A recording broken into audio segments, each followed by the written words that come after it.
nous allons écouter Jacques Fontany. On présentait Jacques Fontany à ceux qui ne le connaissent pas, s'il y en a. Juste qui est professeur émérite à l'université en sémiotique à l'université de Limoges, dont il a été le président. Il a été président de l'Association française de sémiotique, de l'Association internationale de sémiotique visuelle. Il est appelé peut-être vers de nouvelles aventures, on ne dira pas plus. Et je ne vais pas citer tout ce qu'il a publié. Je cite juste le dernier livre, ouvrage qu'il a publié, Sémiotique des formes de vie, pratique sémiotique, et surtout son dernier ouvrage, Ensemble pour une anthropologie sémiotique du politique. Aujourd'hui, le titre de son intervention, c'est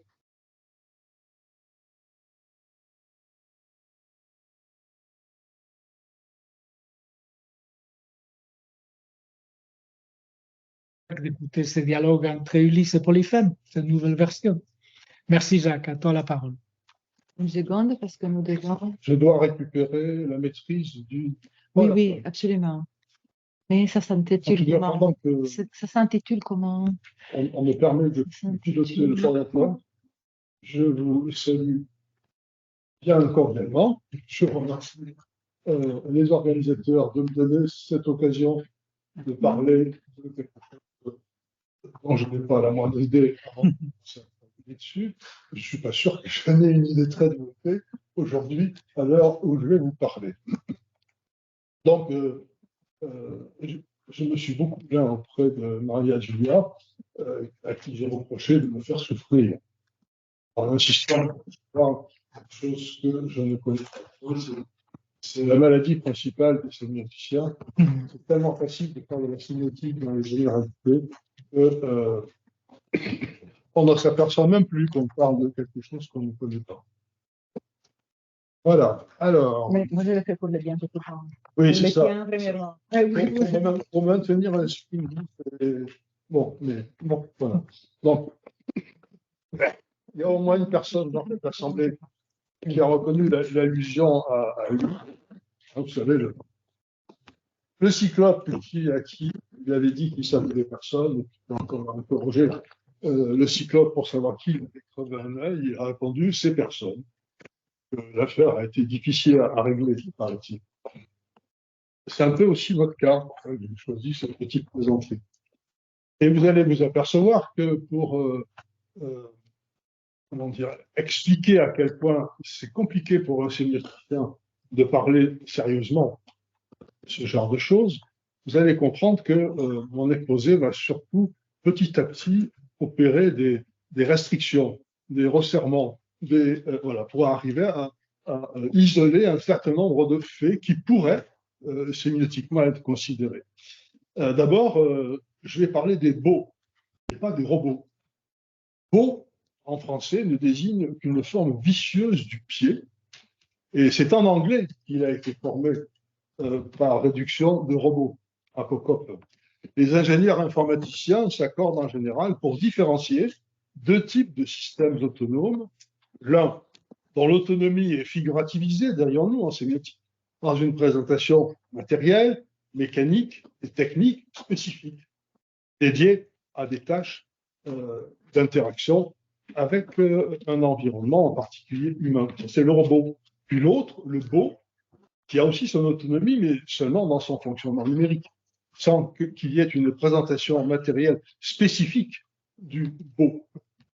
Donc, je laisse les robots aux mécatroniciens et aux robotosémiologues, parce qu'il y en a, et en dehors du cercle des spécialistes de l'IA générative, la confusion entre beau et robot est pourtant très fréquente, et elle participe de quelque chose dont je voudrais dire quelques mots maintenant, la grande généralisation mythique, voire mystificatrice, de l'intelligence artificielle générale, et pas générative.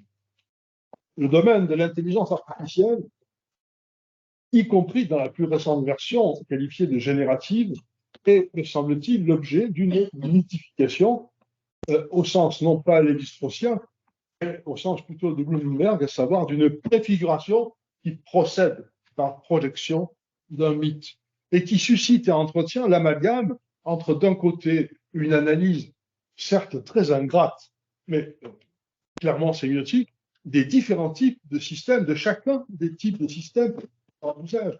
Et de l'autre, un discours, certes très gratifiant, et même souvent très séduisant, éventuellement légèrement coloré de sémiotique, qui analyse et contribue à renforcer le mythe contemporain de l'intelligence artificielle. Le terme même d'intelligence artificielle est le germe du mythe, puisque Newell et Simpson, dès les années 59, les inventeurs du General Problem Solver, préconisaient déjà de parler plutôt de traitement complexe d'informations, voire hyper complexe, plutôt que d'intelligence.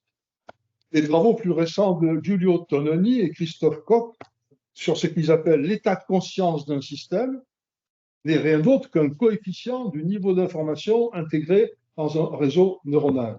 On est bien loin de l'éprouvé réflexif d'une conscience de quelque chose qui pourrait être un soi.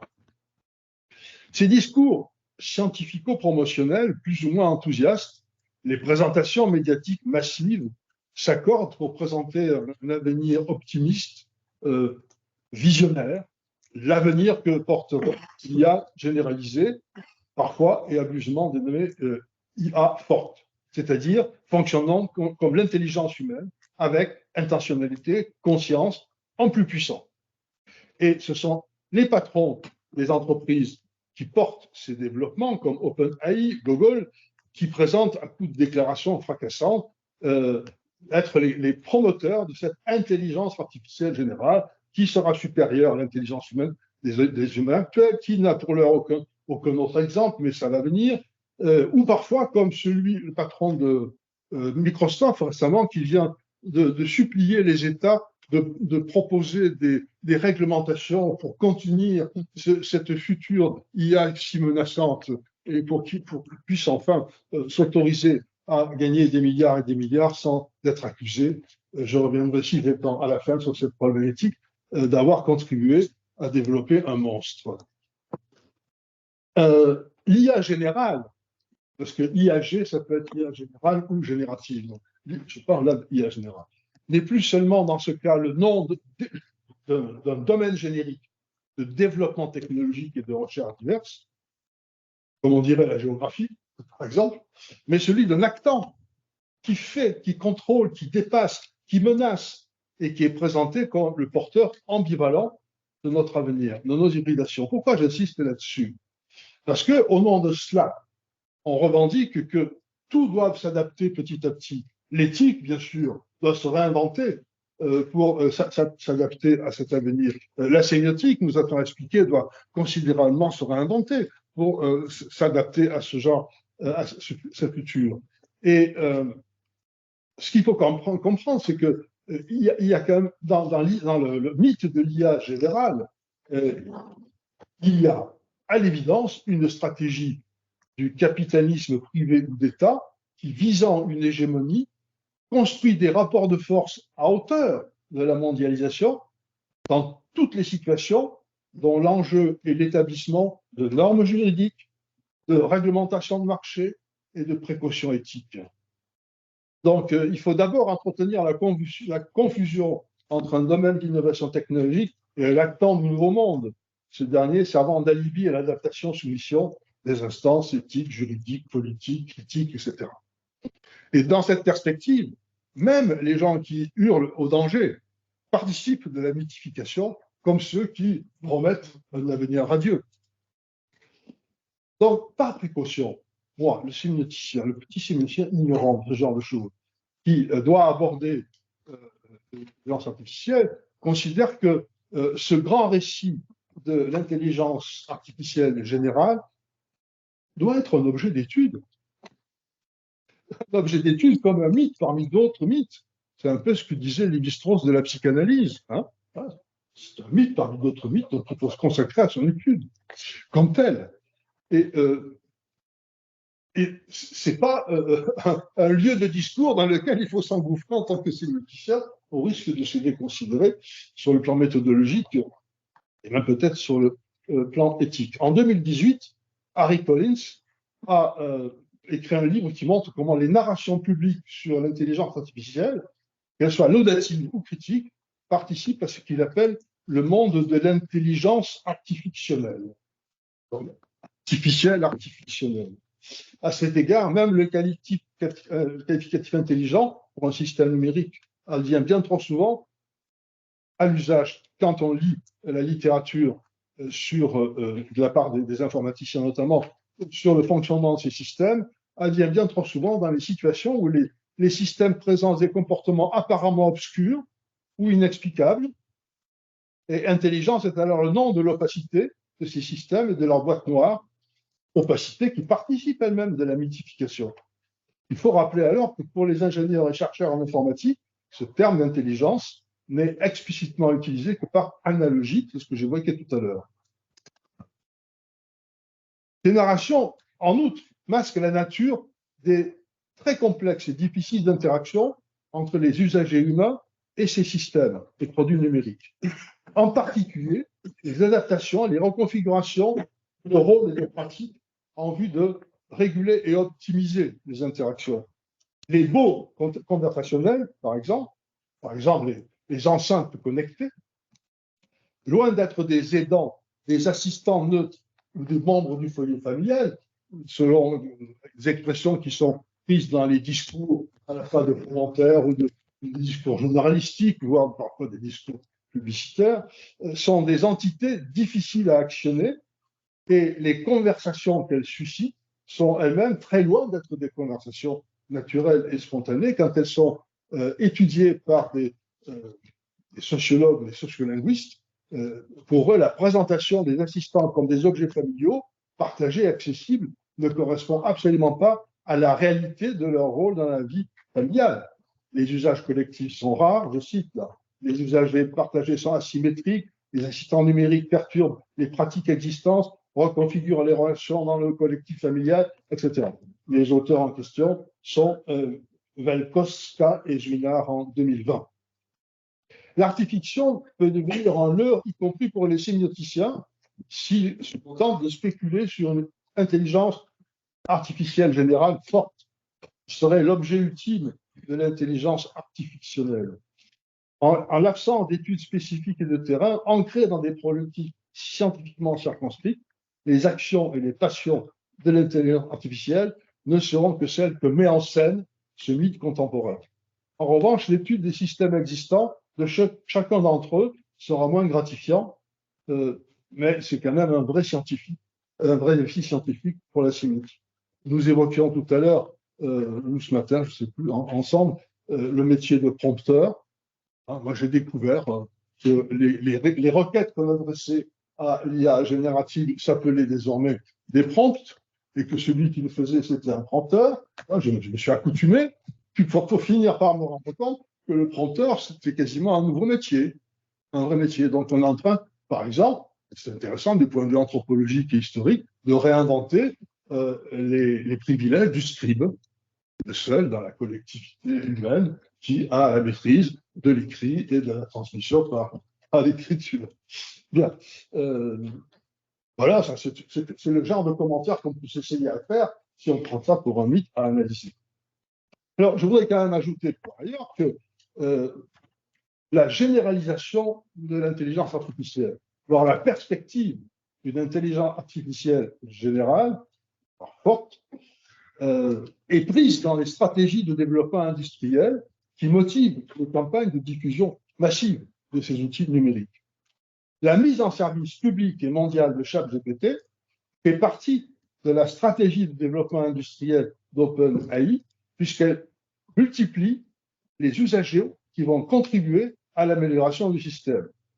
Ce sont des contributeurs non sélectionnés, non rémunérés, très nombreux, massivement nombreux, qui valent principalement justement par leur caractère de cohorte pionnière massive, et qui prennent le relais des équipes officielles d'annotateurs, qui sont eux sélectionnés, rémunérés pour tester, provoquer, mettre en défaut les systèmes d'intelligence artificielle avancés. En matière numérique, tout dispositif qui demande à un usager une action ou une réponse est une sollicitation pour que l'usager produise un travail pour l'entreprise des concepteurs. Donc, cette diffusion gratuite et très mythifiée de ChatGPT 4 est une généralisation massive de la méthode même de l'industriel en vue d'optimiser son modèle, qu'il appelle la méthode du renforcement. Cette version conversationnelle de GPT a même été conçue pour cela, puisqu'à l'origine, le modèle de langage antérieur, Instruct GPT, ne pouvait pas progresser et il lui fallait pouvoir exploiter les intentions des utilisateurs et leurs réactions. Et pour cela, il fallait en mobiliser un grand nombre. Donc, Instruct GPT est devenu Chat GPT, c'est-à-dire une version conversationnelle permettant de recevoir des requêtes. Donc, on a ajouté une interface de dialogue et ensuite, on est allé chercher les utilisateurs consommateurs où l'apprentissage par renforcement a été accompli massivement et mondialement. Donc, l'usager, y compris le sémioticien enthousiasmé par la mise à disposition d'un nouvel objet d'étude qui va faire des analyses positives ou critiques, joue un rôle non négligeable, car massivement multiplicateur, dans la stratégie même de l'opérateur économique. Donc, j'en étais à la mythification, et je passe à une autre précaution méthodologique. L'intelligence artificielle générative nous inspire aussi une illusion, celle d'une donation du sens. Elle nous propose des textes, du langage, des discours, des images, qui peuvent nous sembler intrinsèquement pourvus de signification et véhiculés comme tels par la machine. Mais les sémioticiens savent bien que la signification de tels ensembles n'est jamais donnée, qu'elle est toujours à construire. Le superbeau génératif ne nous propose, en l'occurrence, que des chaînes de proto-expression. Je dis proto parce qu'elles n'ont pas encore rencontré leur contenu, sachant que la segmentation des tokens, ce sont les éléments, les briques, de ces chaînes d'expression. C'est pas parce que je parle anglais, c'est comme ça qu'ils les appellent. Hein. Alors parfois aussi, ils les appellent des jetons. Je n'ai pas encore compris quelle est la nuance d'application entre token et jeton. Si quelqu'un dans la salle peut me l'expliquer, je suis preneur. Mais en tout cas, voilà. Token, token ne procède que d'une analyse linguistique strictement distributionnelle. Je reviendrai plus tard là-dessus, c'est-à-dire qu'elles ne seront stricto sensu des expressions que quand nous l'aurons associé des contenus. Ces chaînes de proto-expression sont établies à partir du poids statistique de chaque distribution de segments d'énoncés dans le corpus. Et il faut rappeler, et les spécialistes du domaine qui décrivent cette méthode distributionnelle le font explicitement, que les modèles distributionnalistes conçus au début de la linguistique structurale à partir des élites Harris avaient notamment pour objectif de pouvoir élaborer la grammaire de langues inconnues, du moins non maîtrisée par les linguistes qui faisaient cette grammaire. Et il faut être aussi, passé de mode que je suis, pour avoir vécu cette période où, dans la didactique de la linguistique structurale dans les universités, on nous faisait faire des exercices qui consistaient à proposer des échantillons de discours élaborés dans des langues inconnues, parfois même imaginaires, ou suffisamment exotiques pour paraître telles, dont il fallait découvrir les premiers éléments de grammaire, sans pouvoir rien comprendre des textes. J'ai souffert là-dessus. Peut-être on est rare ici à pouvoir en témoigner. L'enchaînement des proto-expressions n'implique donc aucune signification discursive, hors celle que nous sommes en mesure de construire, nous humains. L'illusion commence donc par une projection compulsive de cette signification sur une supposée capacité du système lui-même, d'autant plus si on en a déjà fait un actant. Le sémioticien avisé, c'est pourtant qu'il ne reconnaît pas la signification, qu'il est en train de l'élaborer, de la bâtir. La machine n'est pas dotée d'une intentionnalité qui serait cachée derrière cette signification qui logerait en elle. Ce sont les chaînes d'expression qui déclenchent notre activité sémiotique. L'intentionnalité des systèmes n'est pas un préalable, mais un effet projectif de cette activité. Et pourtant, elle est souvent considérée comme un fait d'évidence dans les discours de ce qu'on appelait tout à l'heure l'intelligence artificielle.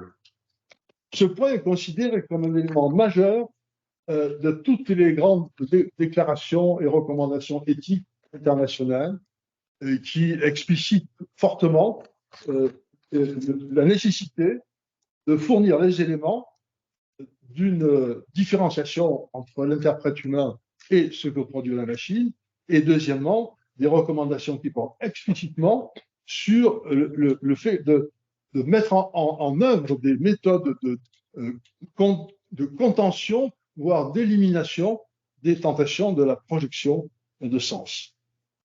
Et pour résister à la tentation du mélange des genres, il ne suffit pas d'être n'importe quel sémioticien, puisque la sémiotique elle-même, en tant que projet scientifique, distingue fermement la signification et la communication, mais on sait bien qu'il y a eu des accommodements avec cette distinction en faisant une répartition des pôles de production, d'interprétation de l'acte de signifier. On l'a reformulé autrement, mais on continue ainsi à prolonger l'idée que la signification, c'est quelque chose qui est intimement lié à la communication, alors que la distinction entre signification et communication devrait conduire à considérer qu'il y a l'instance d'énonciation qui est à la fois instance de production et d'interprétation dans un entremêlement qui est souvent difficile à défaire.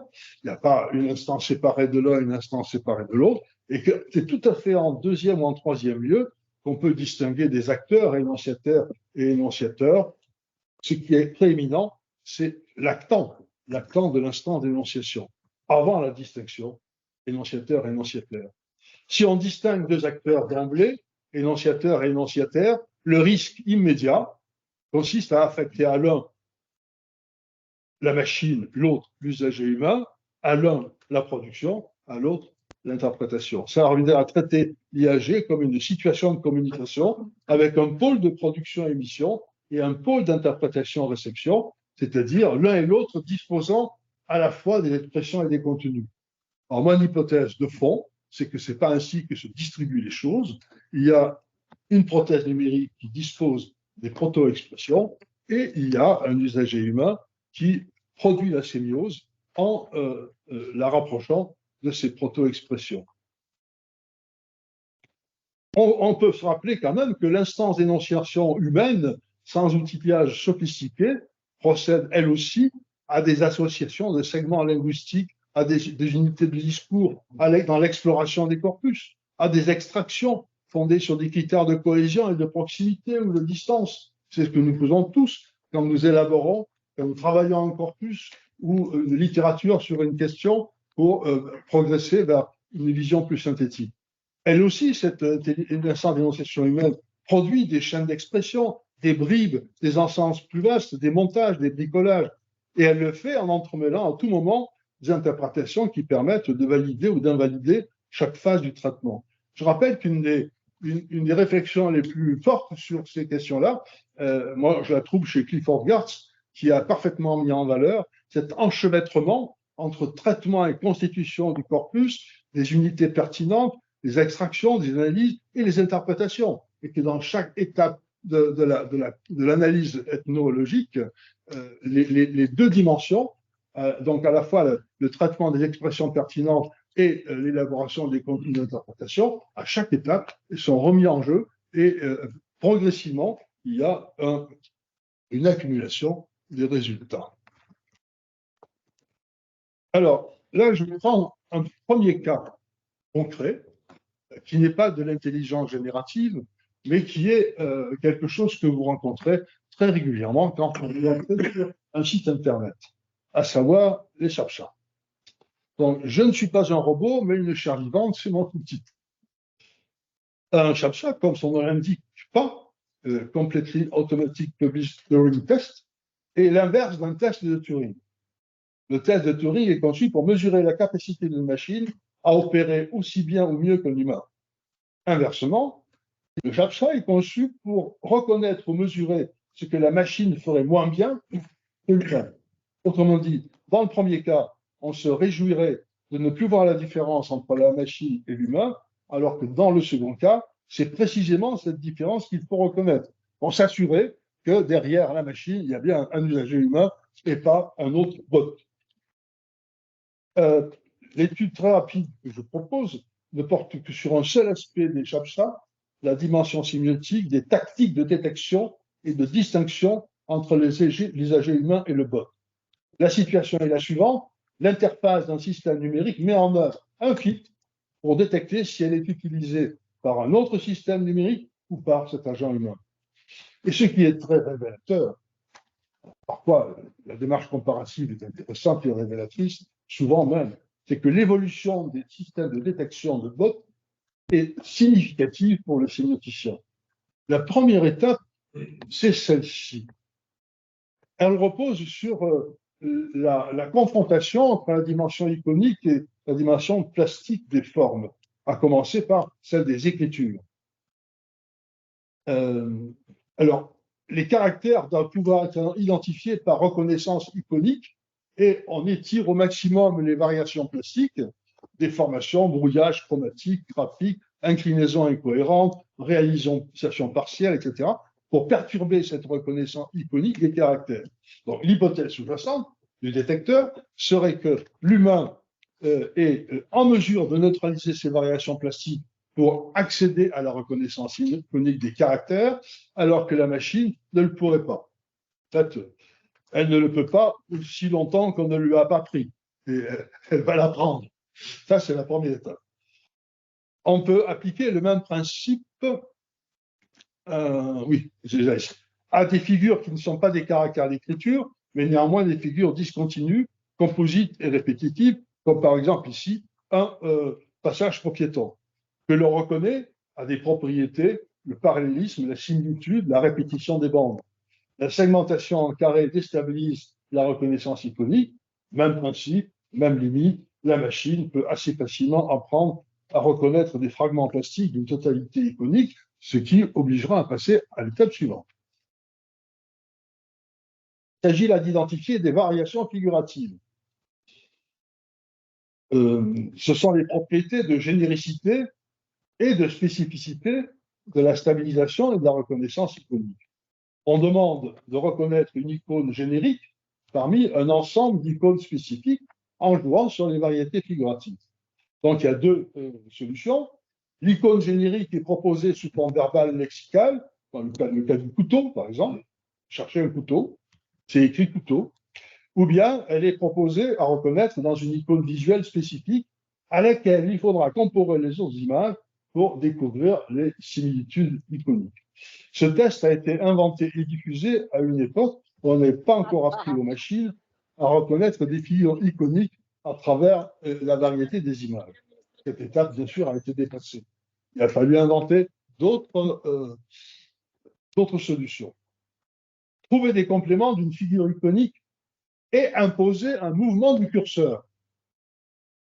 Ça, c'est le point de bascule. Voilà un test qui semble reposer encore sur la reconnaissance iconique. Vous avez une figure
Pardon, il y a un problème de son, on n'entend plus votre micro.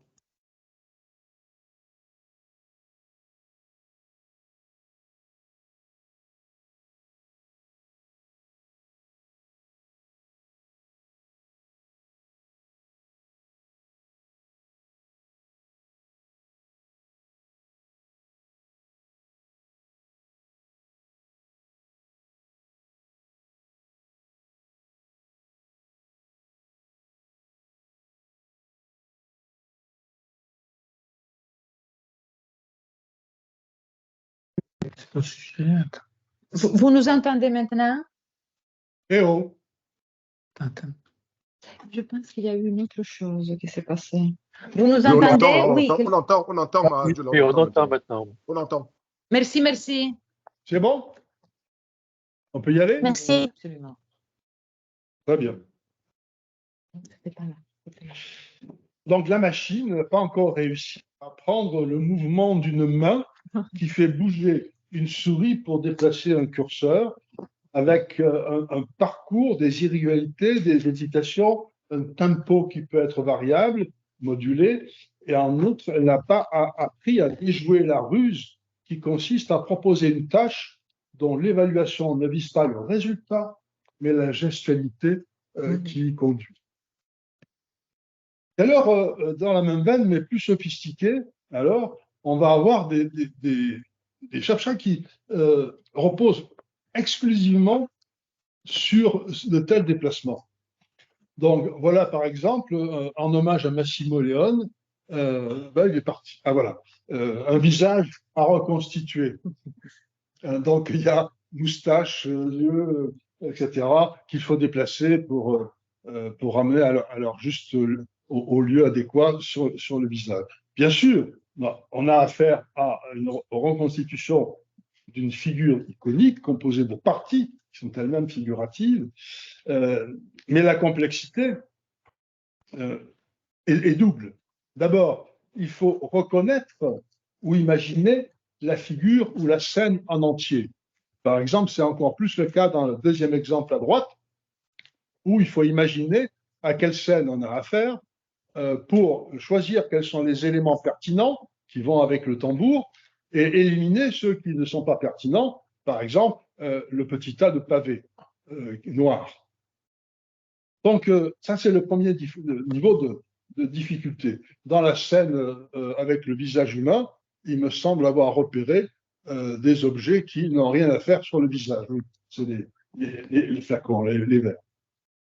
Donc il faut trier des éléments susceptibles de devenir des parties, avoir pour cela une représentation iconique complète, virtuelle, de la scène à compléter ou du visage à compléter. Et ensuite, deuxièmement, il faut déplacer les éléments.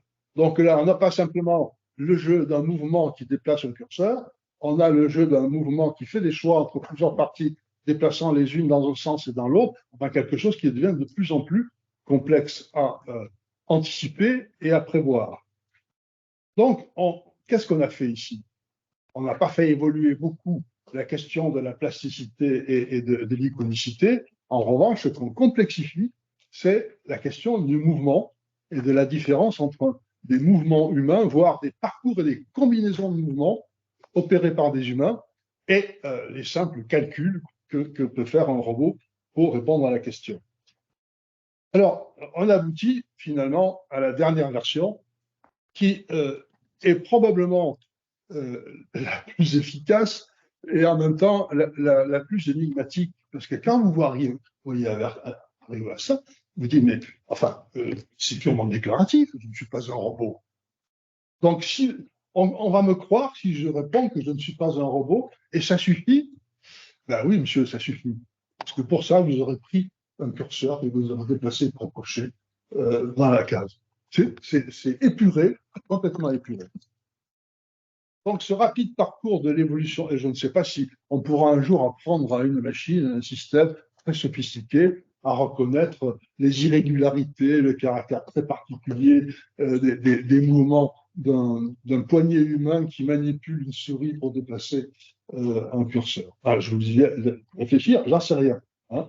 Mais ce qui est très clair, c'est que cette évolution progressive, la construction des détecteurs, elle sert à savoir s'il y a quelqu'un. Y a-t-il quelqu'un derrière la machine? La question, là, c'est pas y a-t-il quelqu'un dans la machine, c'est y a-t-il quelqu'un devant la machine?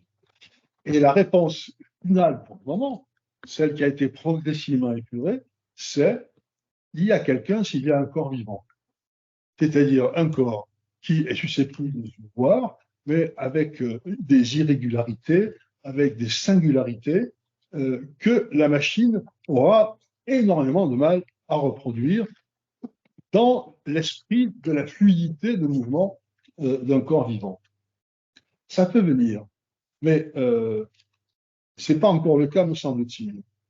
Donc, par expérience et élimination successive, les concepteurs de chaque chat nous donnent une forme de réponse concernant la seule propriété qui, au final, soit probante pour identifier s'il y a quelqu'un, à savoir une micro-gestualité inséparable d'un corps vivant. Autrement dit, d'une singularité sensorimotrice. L'humain n'est pas le seul cas dans ce cas. Tous les existants animés et mobiles sont susceptibles de produire des variétés motrices singulières. J'imagine que si j'apprenais à mon chat à manipuler une souris, lui aussi, il pourrait faire des choses fluides, irrégulières et imprévisibles. Parce qu'il est tout comme moi, un être vivant, capable, dans sa micro-gestualité, de produire des singularités, comme j'évoquais. Alors, on peut imaginer ensuite d'autres moyens d'identifier une chair animée. Reconnaissance d'empreintes digitales, reconnaissance de visage, bien entendu, reconnaissance d'une odeur, reconnaissance d'une chaleur, etc. Voilà. C'est peut-être l'avenir des futurs chats-chats. Alors, deuxième exploration, cette fois-ci directement dans l'intelligence artificielle générative. D'abord, un premier point, alors je sélectionne, je ne suis pas en train de vous faire une présentation didactique et complète de ça. D'autres, comme Enzo ou Dario, d'autres, enfin, l'ont fait beaucoup mieux que moi, et en connaissance de cause. Moi, j'ai fouillé, j'ai fouillé, et puis je me suis dit, tiens, ça, je devrais un peu le creuser, et puis ça, je devrais un peu le creuser. Donc, premier cas, l'architecture des transformeurs et le mécanisme d'attention. Les premiers modèles de génération de langage, comme GPT-2, ou d'images, comme DAL-E ou Stable Diffusion, ont montré le potentiel des systèmes d'apprentissage profond, c'est-à-dire un apprentissage soutenu et guidé par des architectures de réseaux de neurones dits antagonistes. C'est-à-dire un réseau de neurones antagonistes, c'est un réseau de neurones qui oppose un réseau générateur à un réseau discriminant. Le deuxième, le réseau discriminateur, qui, j'ose dire, avec des guillemets, joue à valider ou invalider ce qui a été généré. Une compétition est ainsi implémentée dans le système, inspirée par la théorie des jeux, mais qui ressemble fort à une structure sémiotique politico-contractuelle. Enfin, Juan dirait le germe de la politique au cœur des réseaux de neurones. Cette structure polémique permet d'obtenir l'apprentissage profond, car la compétition remplace une supervision et un contrôle qui, lui, seraient situés dans des couches de neurones cachés et qui ne seraient pas intégrés au processus d'apprentissage lui-même. Donc, on a ici une architecture qui met en place à l'intérieur du système neuronal des éléments d'une narrativité minimale polémique qui va être le ressort même de l'apprentissage. Et aujourd'hui, on voit les médias qui font des papiers pourquoi faut-il être gentil avec ChatGPT-4 ? On s'aperçoit que quand on est tendre et gentil avec lui, il est plus performant. Il a appris à fonctionner comme ça, hein, par récompense et punition, par invalidation ou validation. C'est le principe behavioriste de base.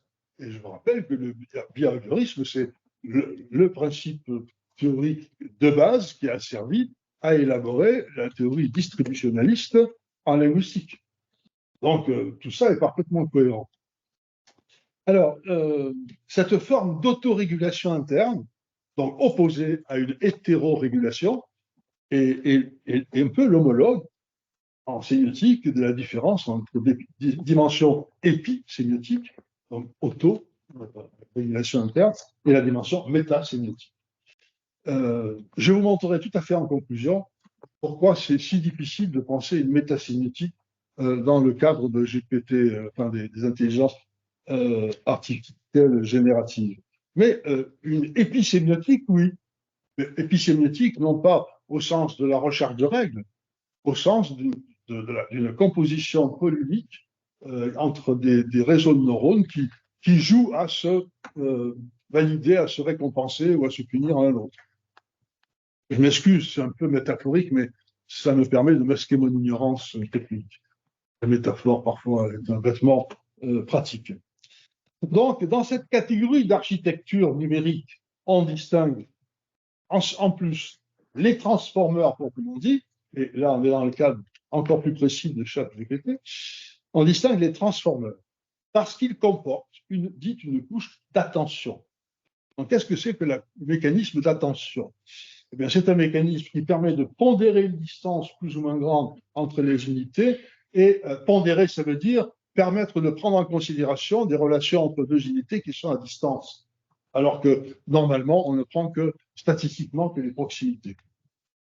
Donc, quand ces systèmes travaillent sur des méga-volumes de données, les Large Language Models, ils sont dotés pour traiter ces méga-volumes de milliards de paramètres, et des dénominations comme Large Neural Networks ou Large Transformers Model sont à peu près équivalentes, plus anciennes. La notion de modèle de fondation recouvre ce même ensemble, et tout comporte ce traitement dans l'apprentissage de la pondération des distances. Je voulais un peu reparler du distributionnalisme, mais j'ai déjà trop parlé. Je vais... Alors, si j'arrive dans le cadre des mécanismes d'attention et de la pondération des distances, il faut ajouter un autre paramètre qui est ce qu'on appelle la fenêtre de contexte. Donc, qu'est-ce que c'est que la fenêtre de contexte? C'est la taille maximale du texte fourni où le système peut identifier et calculer, ou elle a le droit en quelque sorte, de calculer des proximités ou des distances entre les tokens. Au-delà de la fenêtre de contexte, il n'accède pas. Donc, les tokens attentionnés, en quelque sorte, sont ceux qui définissent la limite maximale de la fenêtre de contexte. C'est ceux qu'on a, parce qu'ils sont plus éloignés, mais pas encore en dehors, ceux que pour retenir dans la mémoire du système, on a pondéré parce qu'ils étaient les plus distants. Donc, la logique, en quelque sorte, la fenêtre de contexte dépend de la distance maximale entre les tokens attentionnés, pondérés, que le système peut prendre en compte. Les IAG actuelles, IAG génératives, offrent entre 1000 à 200 000 jetons, c'est-à-dire des tokens associés à leur fenêtre de contexte. Alors, c'est ça la différence entre tokens et jetons. Les tokens, c'est le terme général, et les jetons, ce sont ceux qui sont dans une fenêtre de contexte. Par rapport au système principe distributionnel strictement proximal, le mécanisme d'attention n'est pas seulement un correctif, mais quelque chose comme une ruse numérique qui vise à forcer le système à parier des tokens qui ne le seraient pas par simple distribution proximale. La ruse attentionnelle vient donc moduler l'interaction purement polémique de proximité. Je vais passer sur le plongement lexical parce que ça vous perdrait autant que moi j'ai été perdu, qui consiste en fait à la transformation, mais ça intéresserait beaucoup, ça concerne beaucoup des sujets qui ont été abordés par Enzo, à savoir comment on passe de figures lexicales à des vecteurs mathématiques en plusieurs dimensions, où sont associés des clés, des index, des métadonnées, etc. Donc là, on paramètre dans un autre langage qui est encore moins doté de contenu, si c'était possible, que les tokens en proto-expression, puisque là, il s'agit de suites mathématiques.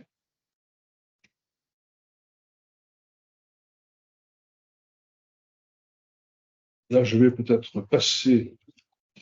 Alors oui, quand même une remarque complémentaire à propos du distributionnalisme. On doit se rappeler que le principe distributionnel a été le terreau sur lequel s'est construite la grammaire générative. La première grammaire générative, évidemment.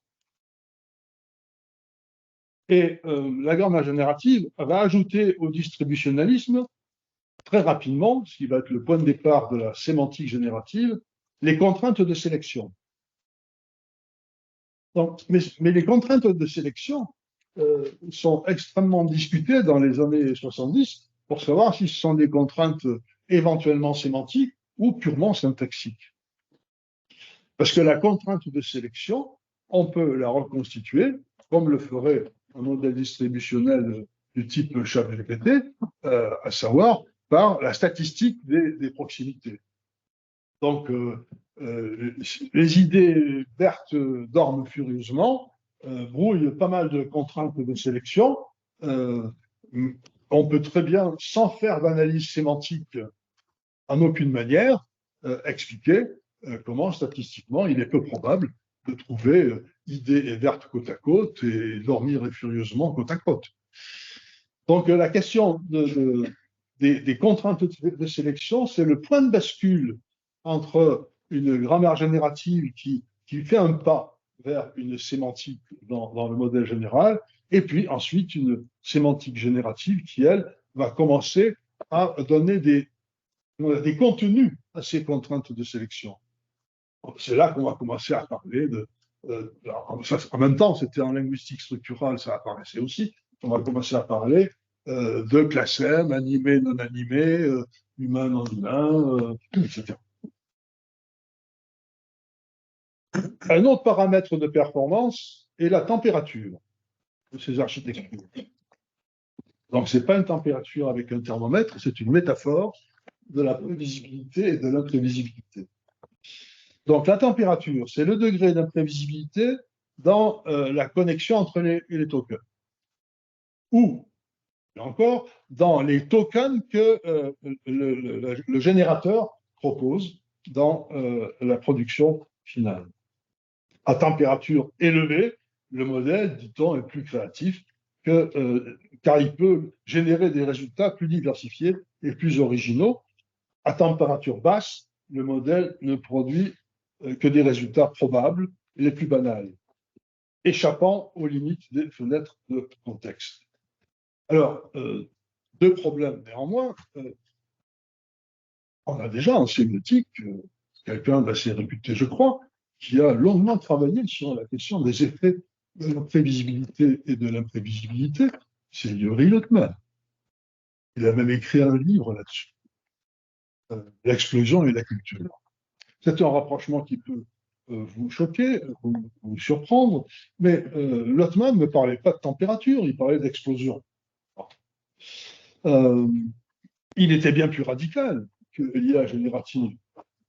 Pour lui, la plus vive création, l'événement le plus significatif, repose sur la force qui transforme l'impossible en possible, qui transforme l'imprévisible en réalisation attestée.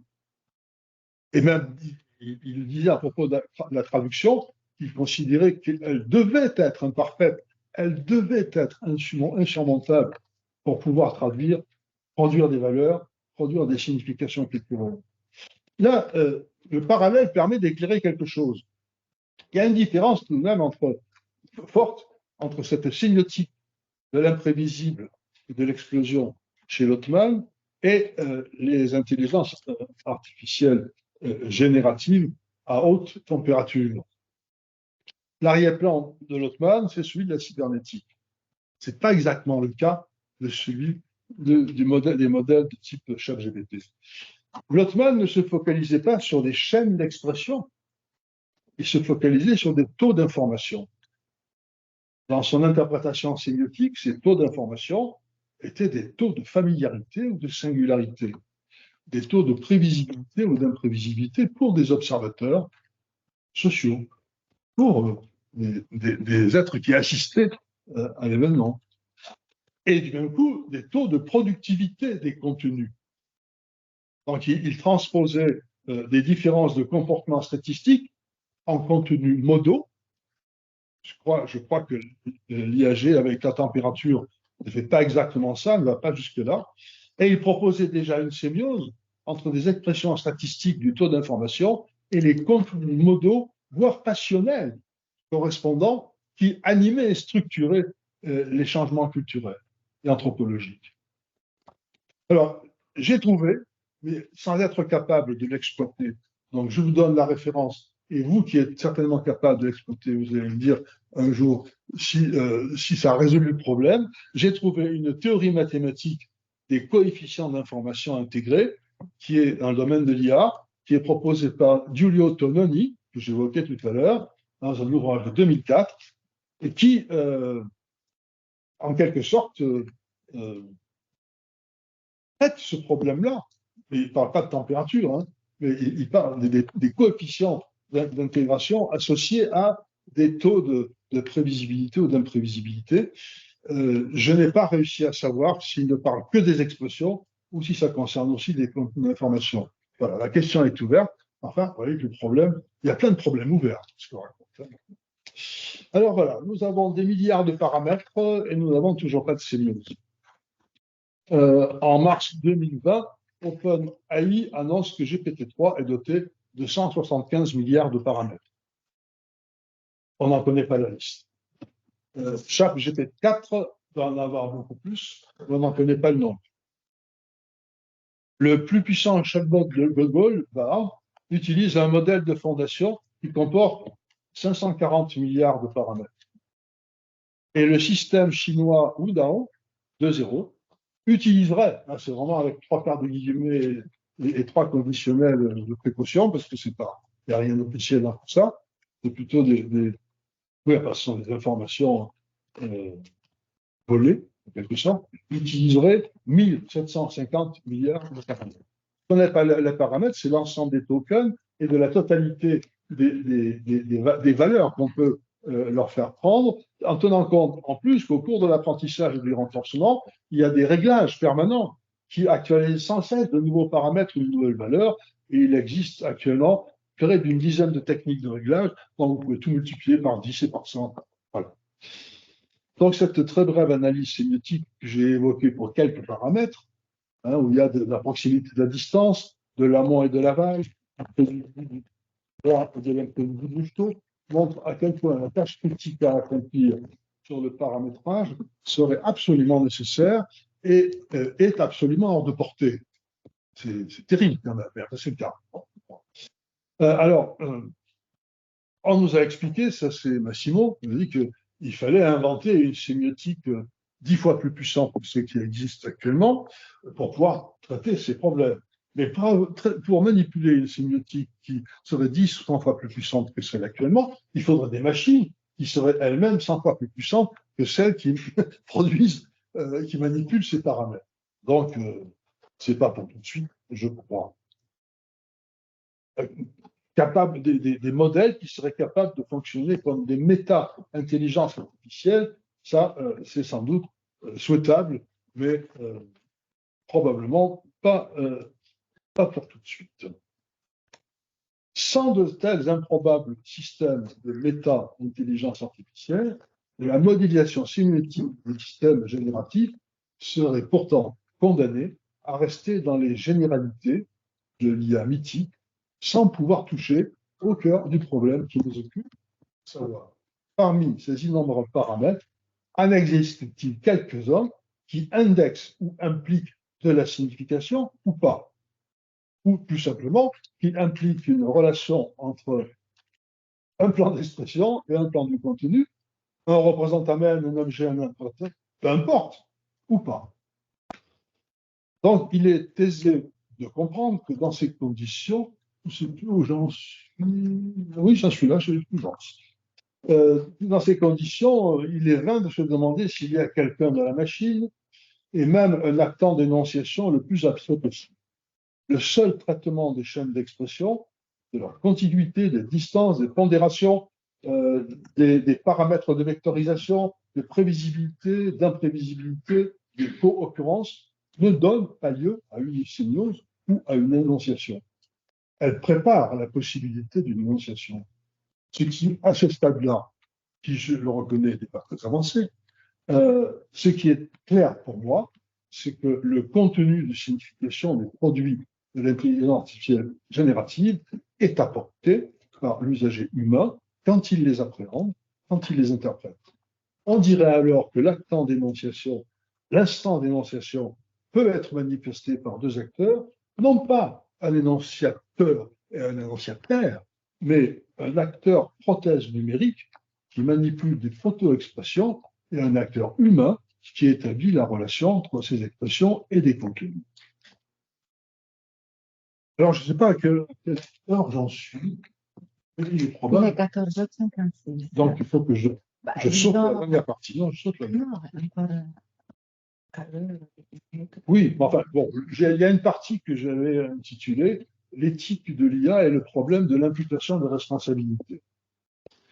Alors, je ne vais pas vous la présenter dans le détail. Mon texte est disponible. Bon, peu importe, je peux l'envoyer à qui.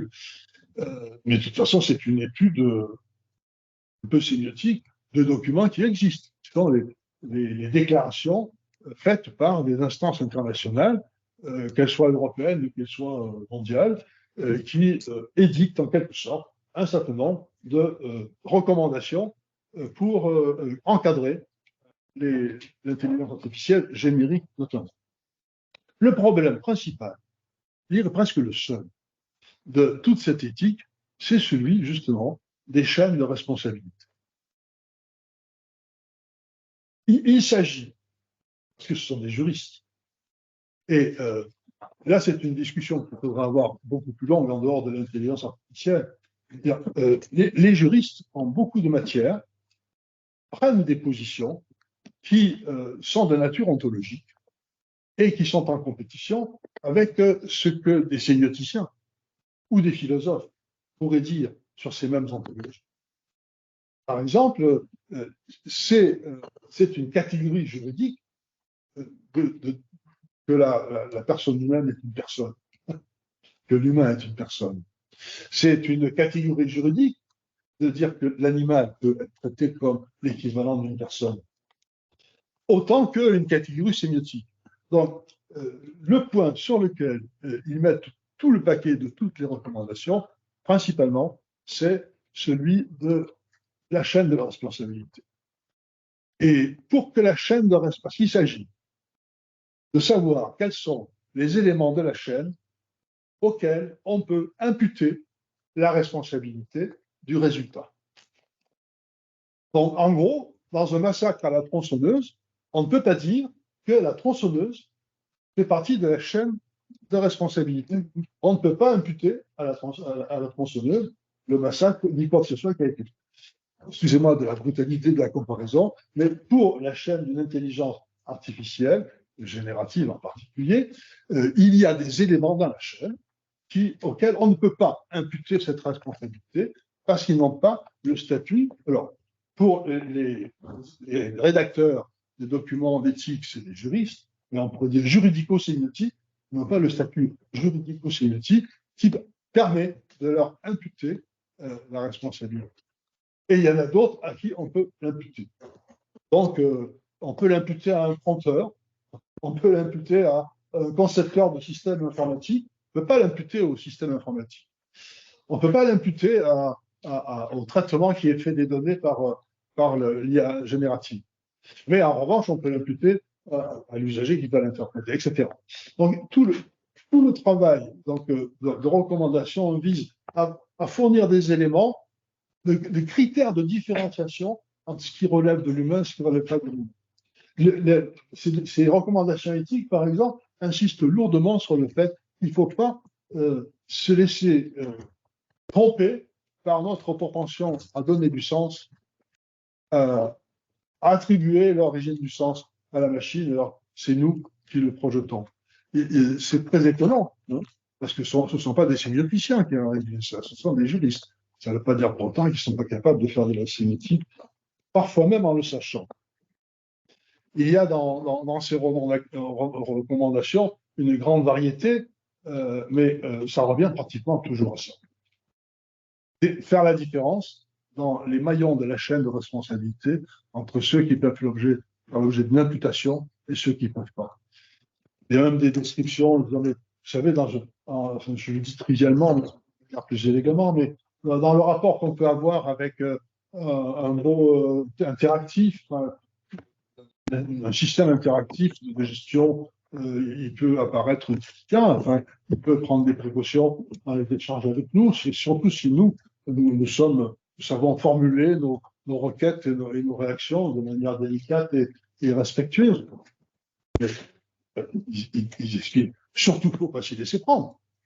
Il n'a aucun statut qui permette d'accorder quelque valeur que ce soit à cette délicatesse et à ce respect qui me semble vous adresser. Bien, alors, donc, le robot est capable de vous dire « je vous aime », mais c'est évidemment sans autre conséquence que celle que vous allez prêter à cette affirmation. Ceci, parfois, c'est aussi ce qui se passe dans les relations humaines.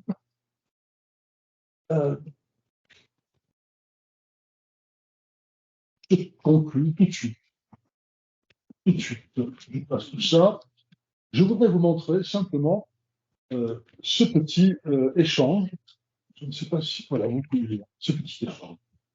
Le contexte, c'est une équipe de recherche qui a fabriqué elle-même son propre chatbot, qui a fabriqué elle-même avec des limites qui lui permettaient de le manipuler, des limites qui lui permettaient d'implémenter sur une machine d'un prix accessible, etc. Certes, beaucoup plus, d'un volume et d'un coût beaucoup plus important, c'est beaucoup d'équipes qu'on pourrait rêver d'avoir ailleurs, mais enfin, ça n'a rien à voir avec une machine comme celle qui porte ChatGPT. Pourquoi? Ben pour faire des expériences. Pour faire des expériences et essayer de comprendre. Donc là, voilà, on a un dialogue à propos de est-ce que Yuri Gagarin est allé sur la Lune? Et la machine a l'air de refuser systématiquement de dire que Gagarin est allé sur la Lune. Ce qui n'empêche pas, à la fin, de dire que Gagarin a rapporté des exemples de roches. Donc, alors, les commentaires qui sont faits sur cet exemple, c'est la machine est incapable de se positionner dans l'espace et dans le temps, n'a pas de DX6, donc quand on est sur la Lune, ça n'a pas de sens. Moi, je veux bien, mais il y a une autre interprétation que je voulais. La contradiction entre les did-not-land on the moon et les what samples that he got from the moon est une contradiction qui met en jeu un changement de registre sémiotique. Pour répondre à une requête formulée comme un énoncé interrogatif ou négatif, he didn't land on the moon, on doit décider quelle est la portée de la question et de la négation. Est-ce que ça porte sur land, sur on the moon? À l'oral, la différence serait marquée par une intonation. He didn't land on the moon, pour signaler que le terme n'est pas cohérent avec l'expression précise. Ou bien, il didn't land on the moon. L'un ou l'autre. Mais il y a une intonation qui marque quoi? Qui marque soit une incohérence avec l'expérience, soit une erreur de localisation. Et donc, l'intonation, c'est quoi? Ben, c'est de l'épisémiotique. C'est une qui permet de faire varier l'interprétation et la réponse qui est attendue par une marque. La machine pourrait être dotée d'une capacité intonative, y compris à l'écrit, avec des marques typographiques, mais elle ne saura jamais faire la différence entre deux manières de récuser l'Inde. C'est-à-dire, il dit donc l'Inde en deux mots, il dit donc l'Inde en deux mots. Par exemple, pour chercher une meilleure adéquation avec l'expérience, crashed à la place de l'Inde, soit donc un signalement méta ou épilinguistique. L'association land-moon pose un problème et il y a une décision métalinguistique à prendre, donc leur intelligence expérimentale n'est pas capable. Alors, en revanche, les humains sont capables d'écrire. Voilà. Ça, c'est la typographie en grand et en rouge, qui est le marqueur de ce basculement épisémiotique. Et ça manque à ChatGPT, par exemple. La capacité à faire des indexations de ce type-là. Alors, je termine, pour faire plaisir à Enzo, sur je réduis brutalement toute ma conclusion.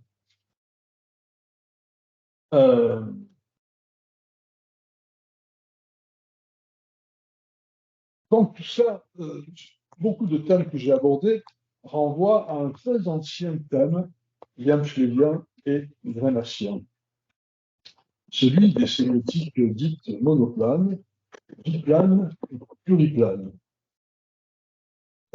Question qui a pas souvent été ni creusée ni surtout exploitée, finalement.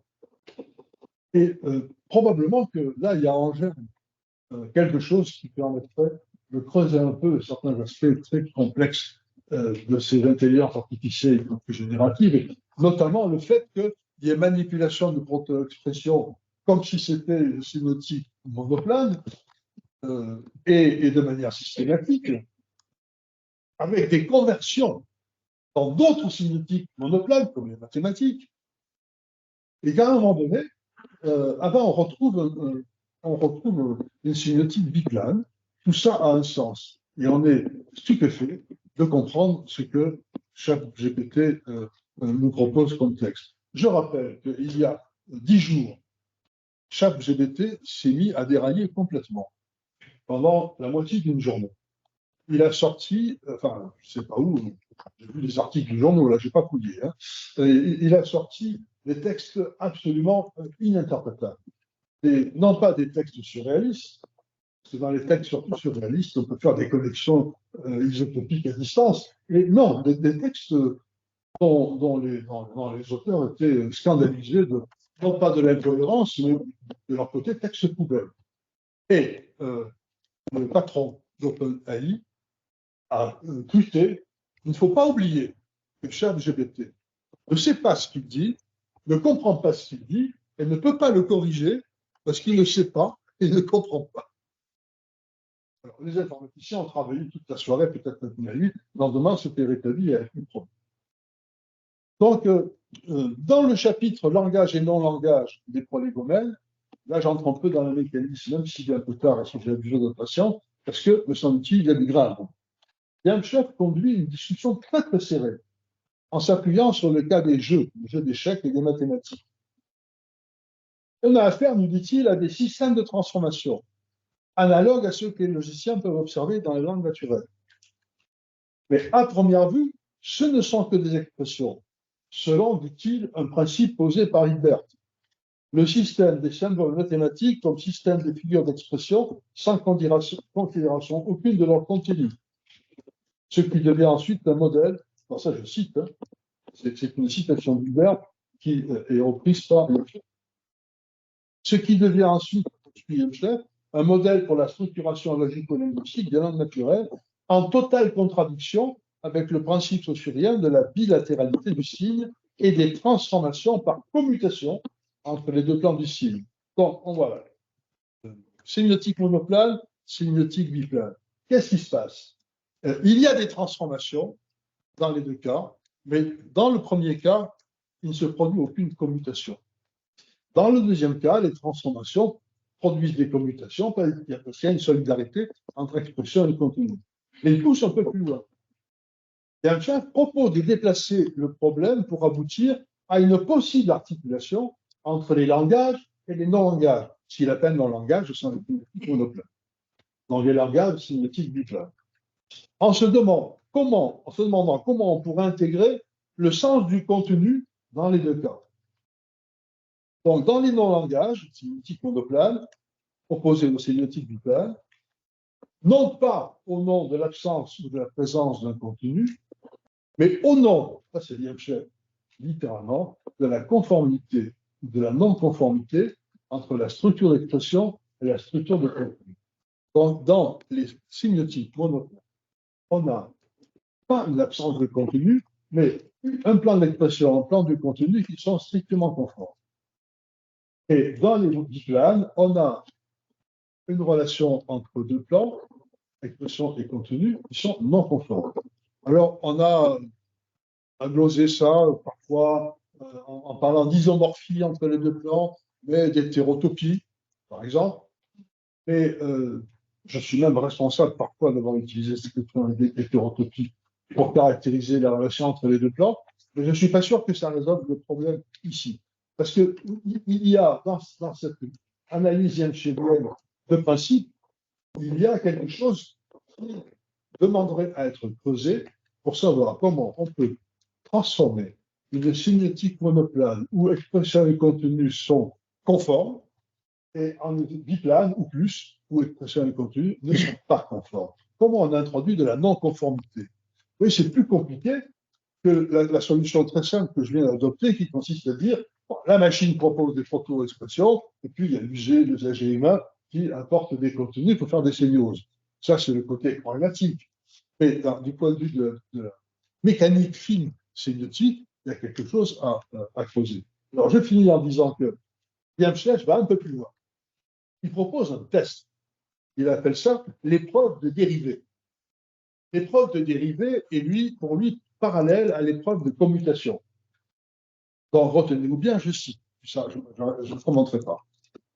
Deux fonctifs sont dits conformes si n'importe quel dérivé particulier de l'un des deux remplit exclusivement les mêmes fonctions qu'un dérivé de l'autre et inversement. Autrement dit, pour arriver au principe de commutation, il faut arriver à produire un dérivé, si j'ose dire, qui dérive entre les deux plans. Donc, ce n'est pas simplement une question de non-conformité banale. C'est qu'on est dans un cadre de variation et de transformation, ça fabrique des dérivés, et si on arrive à faire dériver sur les deux plans de manière différente, alors on obtient des plans qui sont non conformes. Mais la définition qu'on donne de l'épreuve de dérivée pour les cinétiques monoplanes, c'est clair, deux fonctifs sont conformes si n'importe quel dérivé particulier d'un des deux remplit exclusivement les mêmes fonctions que celles de l'autre. Et il précise, les réseaux fonctionnels des deux plans que l'on tentera d'établir seront identiques. C'est là qu'ensuite, il généralise avec système de symboles, et puis qu'interviennent sur les symboles. C'est sur la parole de James Schlecht que je m'arrêterai pour aujourd'hui.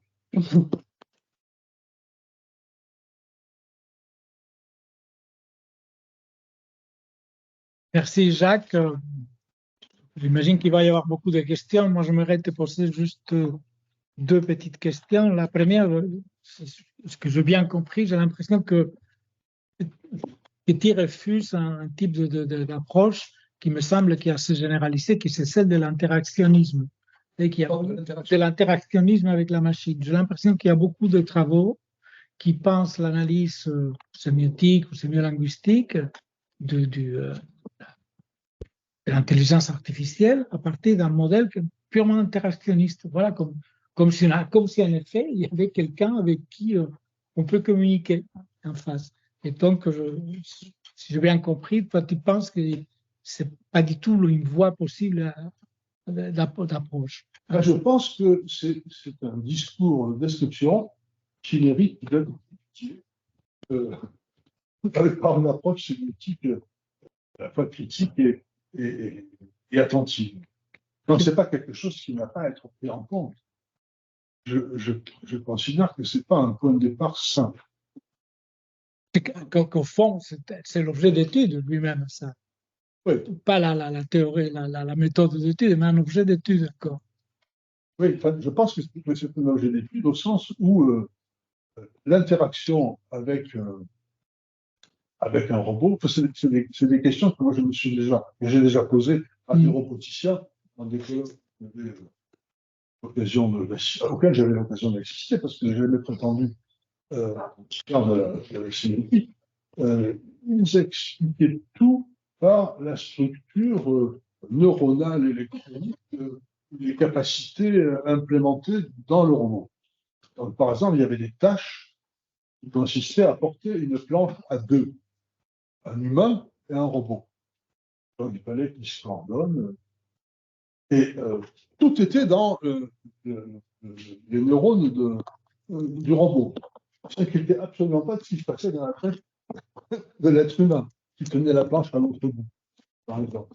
Donc, bien sûr que dans ce cas-là, on a affaire à une situation d'interaction qui doit être décrite Et moi, je leur ai posé la question en disant, écoutez, ce qui m'intéresse, c'est pas l'humain et le robot, c'est la planche, enfin, c'est ce qu'il y a entre les deux, c'est ce qui porte l'interaction. Donc, je ne suis pas contre les analyses interactionnistes, mais je pense que si on veut comprendre les systèmes numériques complexes, il faut commencer par imaginer globalement un acte en dénonciation qui produit la signification ou les significations et voir dans quel cas cet acte de dénonciation se scinde en deux ou plusieurs rôles. Et une fois qu'on a trouvé des occasions où il se scinde en deux ou plusieurs rôles, alors on peut parler d'interaction.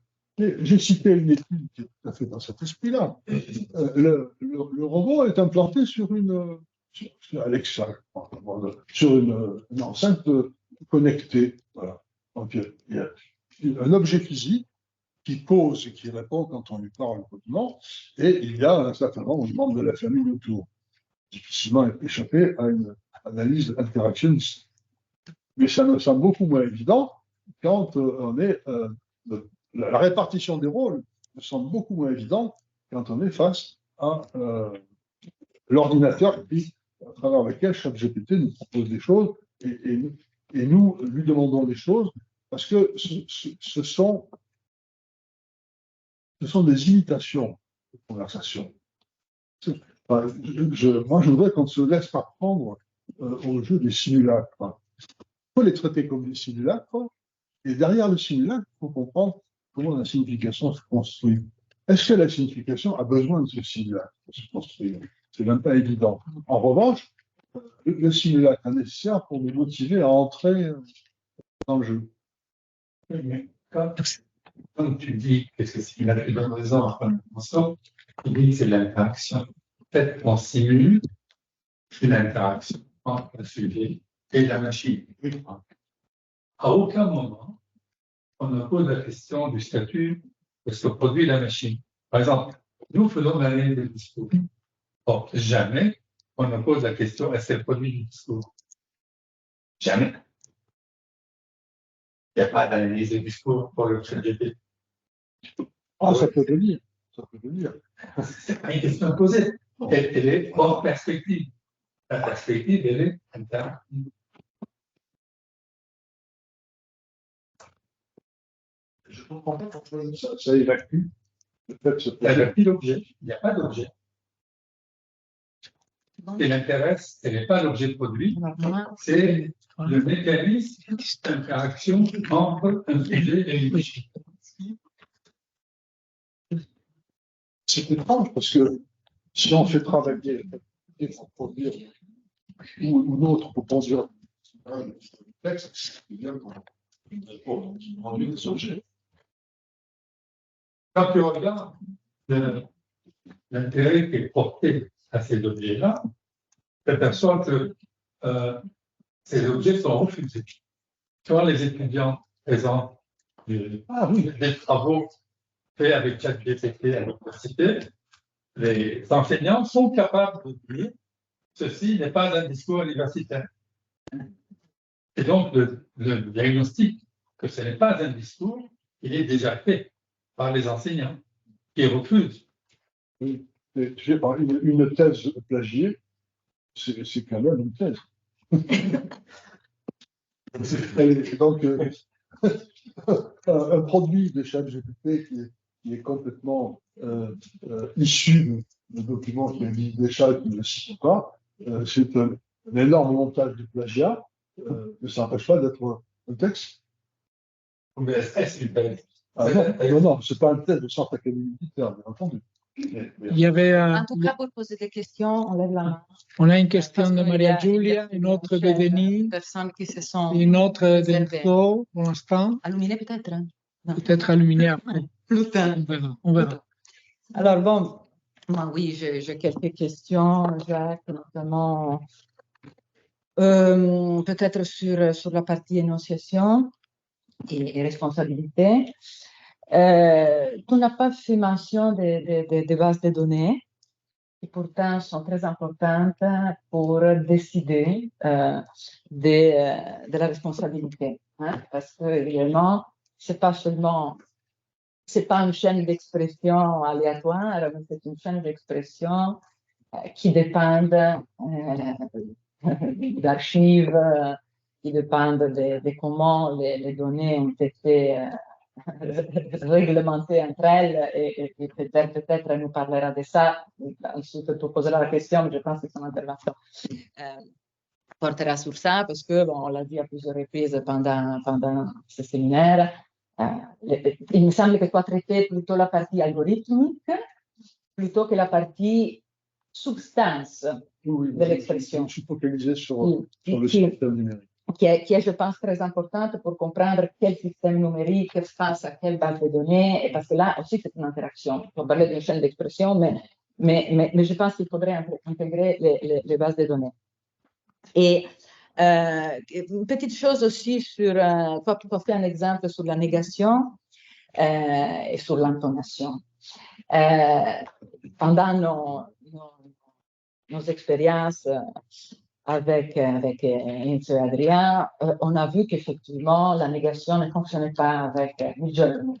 Hein? On n'a pas essayé avec ChatGPT. Et on a vu que parallèle à cette chaîne d'expression, il y avait des commandes. C'est-à-dire qu'il y a des systèmes qui ne sont pas basés simplement sur les prompts, par exemple Midjourney, mais aussi sur des commandes qui peuvent faire, j'oserais dire, de la rhétorique, là où, par exemple, de l'intonation, là où les prompts verbales ne peuvent pas. Exemple, on a essayé d'utiliser la négation à plusieurs reprises pour produire des images, on n'est pas arrivé, il y a une commande pour la négation, et on a essayé de varier les prompts à plusieurs reprises pour changer d'image, pour changer de résultats d'image, etc., mais c'est seulement à travers une commande vary, region, qu'on a obtenu les résultats. Donc, c'est pour dire que ce n'est pas exclusivement les prompts qui agit, mais il y a un système plus, comment dire, plus complexe de coordination entre différents actants, disons, qui permettent de construire les résultats, disons comme ça. Et donc, je pense que, et l'exemple de la négation et d'autres exemples sur Vary Region font comprendre qu'il y a une place et pour gérer la négation et pour gérer quelque chose comme l'intonation. C'est tout. C'est tout ce que je voulais te dire. D'accord, merci. Moi, en vous écoutant, jusqu'à présent, et après m'être un peu écouté parler aussi, pour voir ce que je racontais, je suis en train de me dire que l'ensemble des problèmes que vous avez abordés va être pris sous un angle très différent, en commençant par la fin, c'est-à-dire le problème de l'imputation de responsabilité. Au lieu de commencer par poser la question, y a-t-il quelqu'un dans la machine? Question à laquelle on a vite répondu non, si. En revanche, je peux poser la question de l'imputation de la responsabilité, qui est la dernière que j'ai évoquée peut-être très rapidement pour plus tard. Là, ça devient l'armature d'un problème qui permet de se poser la question de savoir si l'instance qui a sélectionné les bases de données fait partie de la chaîne de responsabilité, qui permet de questionner toutes les strates et finalement d'avoir une vue d'ensemble de ce qu'on pourra appeler la structure d'actance d'énonciation. Hein, et ça serait... Non, mais je peux refaire un exposé avant la fin de la en reprenant tout à l'envers. Non, mais tu sais, c'est parce qu'on l'a bien vu avec les expériences, qu'avec deux bases de données différentes, par exemple DALL-E et Midjourney, les réponses sont totalement différentes, même politiquement, même par rapport aux problèmes politiques, parce que par exemple, DALL-E transforme tous les prompts en voulant ajouter une politically correctness dans les cas des hommes, femmes, etc., etc. Donc, je dis ça en temps présent, et c'est très sérieux, parce que s'il y a une version écoute, je vais tout renverser. Parfait. Alors, Denis, pour vous faire peur, je vous donne la liste. Denis, Enzo, Peter, Yves-Marie et vous. Faut écrire, hein. Faut écrire la liste. Je vais prendre des choses là dans mes vacances. Donc, il faut être bref. Oui. Mais je comprenais sur moi. Le problème de l'application de responsabilité. Et la question que je voulais poser, c'est celui de la dénomination. Le phénomène de dénomination est à création univers. Je m'interroge sur la mesure dans laquelle on n'est pas piégé par les cataclysmes dans une discussion. En ce sens qu'un univers nouveau, pour l'appréhender, pour le nommer, on est obligé de passer par des relations d'analogie avec des univers connus et déjà nommés, donc on emploie des cataclysmes. Et je pense qu'il y a une réflexion, il me semblerait qu'il y a une réflexion intéressante à avoir, puisqu'elle crée, au fond, l'espace du débat. Elle crée, les cataclysmes sont à la feu de la discussion, de beaucoup de préoccupations parce qu'il y a des phénomènes d'empiètement. En tout cas, je supposé empiètement. Une bonne cataclysme, c'est une cataclysme qui fait oublier le référent initial. Quand je dis je travaille avec la souris, le référent initial a disparu. J'ai nommé ce peu près.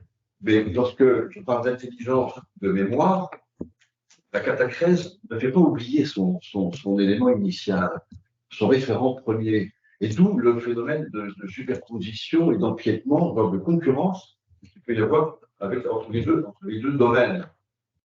Donc je me demande s'il n'y aurait pas une réflexion à avoir au fond sur la hiérarchie des cataclysmes pompeuses. C'est intéressant s'il n'y a pas une analyse à faire sur ce domaine-là, pour voir quelles sont celles qui se libèrent complètement de leur référent initial et quelles sont celles qui maintiennent le lien et donc suscitent un phénomène d'empiètement complété. Moi, ce qui m'a frappé, c'est beaucoup d'incertitudes et d'instabilité. Il y a une terminologie dont parfois je n'ai pas réussi à savoir si c'est parce que je suis ignorant ou si c'est parce qu'elle était effectivement instable. Il y a des expressions. Pour les transformeurs, par exemple, il va y avoir 3 ou 4 expressions différentes en anglais, dont on finit par trouver que si on creuse bien, c'est juste des parasynonymes. Mais non, pas vraiment, parce que ceci. Bon, il y a une instabilité globale. Je dirais que finalement, il serait raisonnable, pour commencer à travailler sur l'intelligence artificielle générative, d'être sûr qu'on est passé à un autre système et que c'est un système qui est désormais stabilisé, parce que dépassé. Tant que ce n'est pas en voie de dépassement, ça reste instable. Les cataclysmes donc, provoquent, effectivement, deviennent des lieux d'une discussion. Mémoire, par exemple. Oui, ça fait partie de la mythification. Ça fait partie de la mythification. Parce que quand on parle de l'intelligence artificielle comme un actant qui fait ceci, qui fait cela, on ne dit pas un actant, mais on en fait le syntagme nominal de prédicats qui sont des prédicats qui impliquent la métaphore sur le système numérique. Je ne vais pas prolonger trop longtemps, mais je partage tout à fait cette vision des choses en disant que ça mériterait d'ailleurs un travail par un linguiste spécialisé dans la terminologie technique et scientifique, d'exploration très très précise. Ça peut faire l'objet d'une thèse. Parce que si on doit continuer à travailler sur ces questions, on a besoin de savoir précisément, quand on désigne une unité de base par token et quand on désigne par jeton, par exemple. On a besoin de savoir si la notion de plongement lexical a une quelconque validité en dehors de la métaphore qu'elle porte. Non, on plonge dans l'extrême. Mais en fait, le plongement lexical est une opération algorithmique. Ça n'a rien de plonger dans l'eau fraîche. Enzo,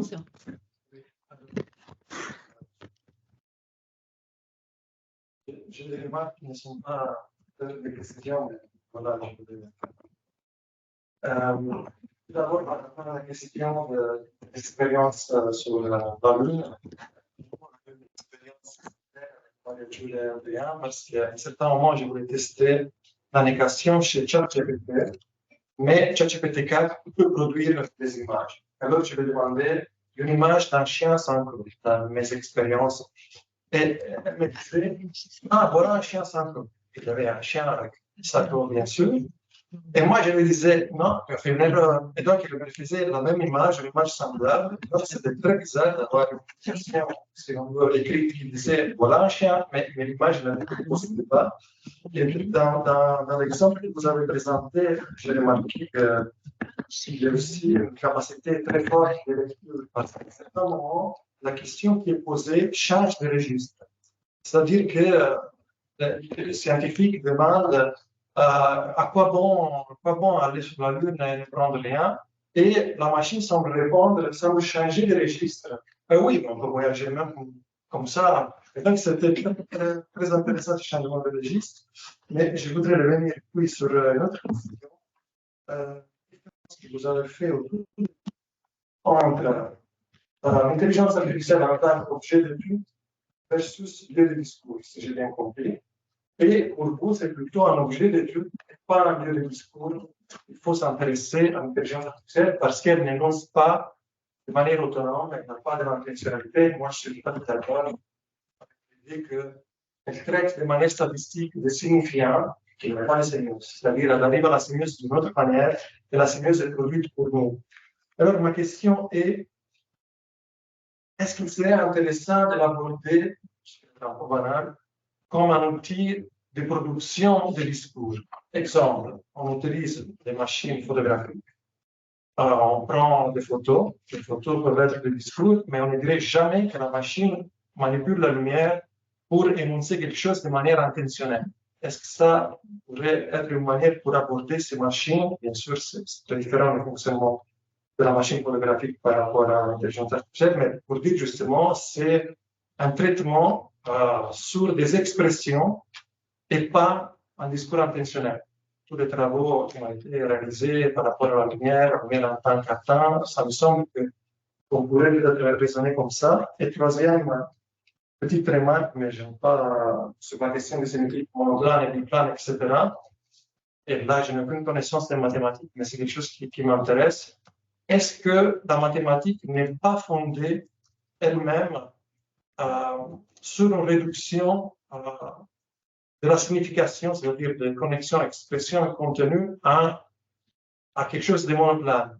Par exemple, dans les études de, je ne sais pas, des mathématiciens, pour étudier quelque chose, il y a une force de modélisation très forte, mais c'est comme si elle portait sur la plasticité des phénomènes. Il n'y a pas un référent exprimé parce que le langage mathématique n'exprime pas du référent. Je me demande, mais voilà, c'est des questions que peut-être les scientifiques ont déjà abordées. Est-ce que les mathématiques sont un langage complet comme nous les pensons dans le langage standard? Est-ce que c'est là le cœur de la question des conversions? Parce que si on se dit la mathématique est un langage comme les autres, là, on est dans la traduction de langage complet. C'est-à-dire que si c'est un langage monoplane, là, effectivement, on a un problème, on a besoin d'imaginer des conversions entre un langage qui ne donne pas du vrai sens au contenu et un langage qui le donne comme un langage. Je fais deux commentaires brefs sur chacune des deux. La première, parfaitement d'accord, c'est ce que j'ai rapidement suggéré quand je disais il y a une instance d'énonciation, une partie est un acteur qui est une prothèse de production, une chaîne d'expression, et l'autre partie, c'est l'usager humain. Ceci dit, après, j'ai un peu remis en question, en tout cas soumis à la question, avec l'histoire des conversions entre monoplane et biplane. Je suis d'accord que dans un premier temps, oui, c'est ça, il y a une machine de production. Alors, la deuxième problème, tiens, j'ai perdu un. Pardon. Le sens, c'est simplement, voilà, sur la photographie, si on peut. Non, la deuxième question, c'était être sûr que les mathématiques sont monoplanes et pas bipolaires. Voilà. Écoutez, je vais faire un raisonnement trivial, mais qui va permettre d'éclairer la situation. Le facteur doit faire 10 km pour emmener une lettre à la ferme. Il roule à telle vitesse. À quelle heure arrivera-t-il? C'est ce genre de problème. Donc là, on a du contenu figuratif et puis un certain nombre de valeurs, de distance, de vitesse, etc. Bon, on en fait un problème mathématique en évacuant le contenu figuratif et en mettant des variables, des x, des y, avec des opérations qui permettent de faire un calcul entre ces symboles. Et donc, on fabrique une sémiotique monoplane où expression et contenu sont en quelque sorte aplatis l'un sur l'autre, parfaitement conformes, de manière à ce que ce calcul puisse valoir, ce modèle de calcul puisse valoir, quelle que soit la situation avec les éléments figuratifs. Donc on peut très bien imaginer l'inverse, c'est-à-dire une sémiotique monoplane ainsi conçue, enfin, je ne connais pas de problème posé à des écoliers dans ce sens-là. On fournit une équation avec un calcul de l'équation et on leur demande de restituer la scène ou la pratique qui serait adéquate. Donc là, on aurait retrouvé du contenu. J'ai l'impression que c'est un peu ce qu'on fait quand on interprète les productions de ces machines à produire. Et c'est une réduction du quand on fait des conclusions, je pense qu'on énonce des questions difficiles qu'on ne sait pas résoudre pendant 2 siècles. Et quand on a résolu la question, on dit qu'on a triomphé, un tel a résolu la conjecture de Fermat. Ah, un tel a résolu. Non, mais c'est un exemple trivial que je prends. Illuminé. Illuminé. Parce qu'il faut suivre la liste. Je veux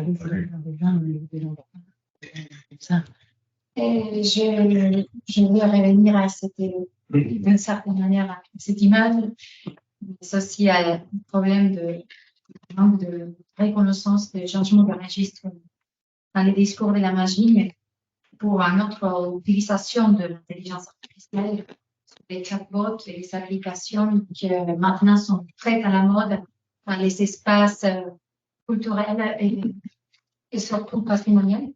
Par exemple, le palais musée, parce que justement, ça veut dire qu'il s'agit quand même d'une industrie de la promotion des outils, des services qui sont impliqués aussi dans la culture et qui finalement affectent au développement de pratiques sociales.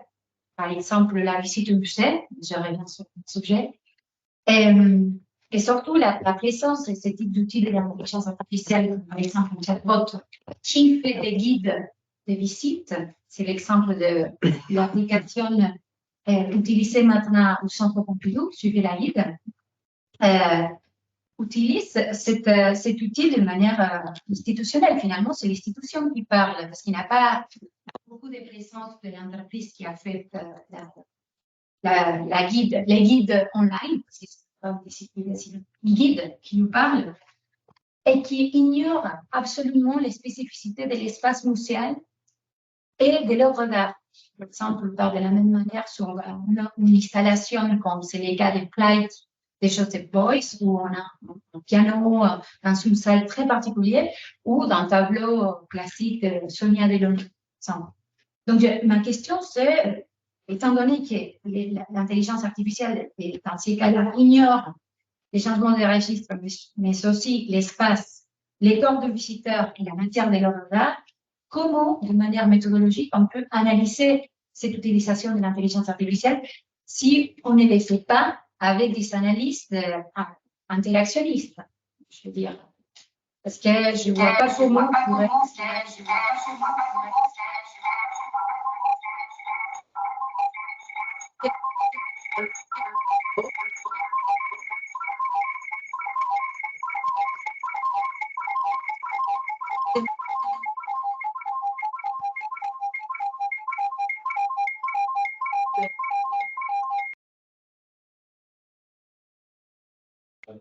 Qu'est-ce que c'était?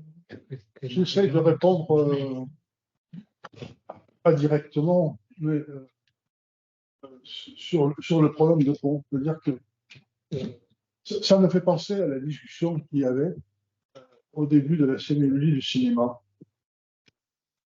où on se demandait, mais c'est quoi l'auteur? Ça a même de grandes polémiques et controverses, où il y avait des auteurs qui voulaient être traités comme des auteurs et qui ne voulaient pas qu'on intègre dans les auteurs les producteurs, la compagnie, les acteurs, etc. etc. C'était les cahiers du cinéma au début. Dans la réflexion sur l'énonciation au cinéma, Christian Metz, quand il a repris la question, il a évacué ce problème. Il a choisi un angle d'attaque qui permettait de traiter plutôt la question des modélisations déictiques, hein, le site. Bon. Donc c'est une question qui est restée fluctuante parce que probablement c'est la complexité de la structure. Alors c'est toujours la chaîne d'imputation de responsabilité, quoi. La complexité de cette structure d'énonciation est porteuse d'enjeux, de rapports de force qui sont économiques et politiques et qui font qu'à certains moments, c'est plutôt les producteurs qui sont les plus impliqués dans le rôle d'auteur. D'autres moments, ce sont les réalisateurs. D'autres moments, ce sont... Donc, il y a un réseau d'instances partenaires, ou comme on dit en économie, prenantes. Et ces parties prenantes ont toute une place dans la chaîne de responsabilité, mais il faudrait travailler sur l'évolution du réseau et des équilibres. Donc, dans le cas que vous évoquez, visiblement, il y a un maillon du réseau qui n'est même pas consulté. Oui, voilà. Mais je n'ai pas bien compris si c'était l'institution muséale qui ignorait les réalités, par exemple, de l'accrochage et de l'installation, ou si c'était les producteurs du système. Ah oui, ça veut dire qu'il n'y a pas d'interaction.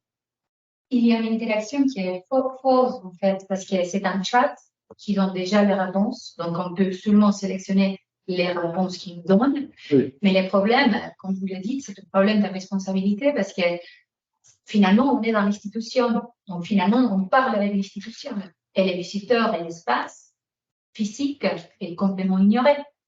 Donc, l'institution n'a pas encore compris qu'elle engageait son image et le sens de son action à travers la manière dont le guide est produit, qui est traité comme une simple prestation indépendante. Oui. Donc, le travail à faire est celui de la reconstitution du réseau. Et la définition de base de Là aussi, la base de données, bien entendu. Peter, ensuite Yves-Marie. Non, Yves-Marie. Donc, pour revenir à cette scénario d'interaction, on est habitué à approcher la question en termes très parcimonieux. Donc, il y a peu d'instances initiatives, croit-on. Et ce qui se passe dans cette affaire-là, dans ces réseaux, c'est que ce qui en tient lieu est totalement dissous, éparpillé, et finalement, ça cumule. N'importe quoi peut être une petite micro-instance d'énonciation.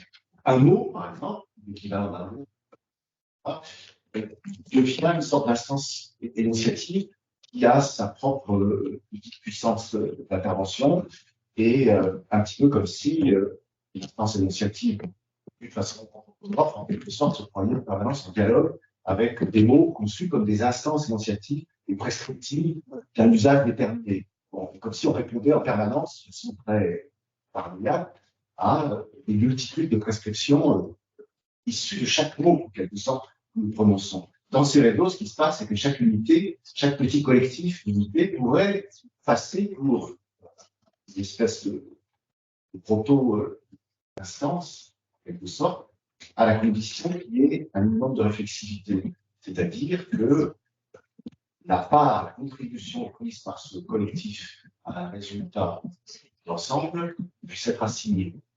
Et ça, là, il n'y a rien de tel. Il n'y a aucune espèce d'auto-et d'observation de ces réseaux qui leur permettrait de réagir à une requête, à une insatisfaction des utilisateurs en focalisant sur une partie de leur fonctionnement et en lui donnant un nom.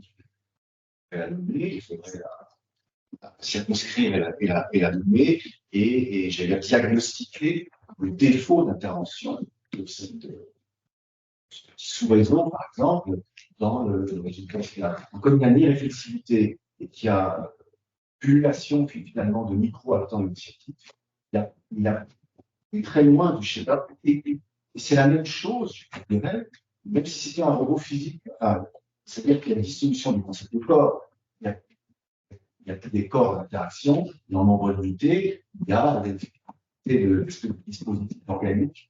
Bon, ça se substitue à l'idée simple, et j'allais dire, très mort, en quelque sorte, d'un corps vu comme une usine, un petit atelier, une maison. Toutes ces métaphores qui nous ont servi à ont interprété la sémiose à partir d'un dispositif énonciatif, de toute façon, ne peuvent pas avoir cours, parce que ce n'est pas le même niveau d'appréhension. Et donc, à la limite, on doit se dire, qu'est-ce qui peut advenir avec ces dispositifs qui reposent sur une solution hasardeuse du concept d'énonciation en collectif plus ou moins proto-énonciateur et en interaction évolutive, et puis, deuxièmement, avec une montée en puissance des mécanismes d'auto-observation, de fixité et d'imputation de responsabilité, pas au sens général d'ontologie, juste l'imputation de responsabilité, comme nous-mêmes, je ne sais pas quelle phrase qu'on a prononcée, on s'acharne sur quel segment nominal pour trouver un meilleur synonyme. Voilà. Donc, c'est ça l'imputation de responsabilité. D'abord, c'est trouver la localité faut-il effectuer parfaite. Donc, ça n'est pas une cette objection, mais c'est un changement de regard qui peut même, à la limite, revenir comprendre sur les concepts sémiotiques d'avant l'arrivée de ces dispositifs, qui tous reproduisent une sorte de dramaturgie simple de la parole.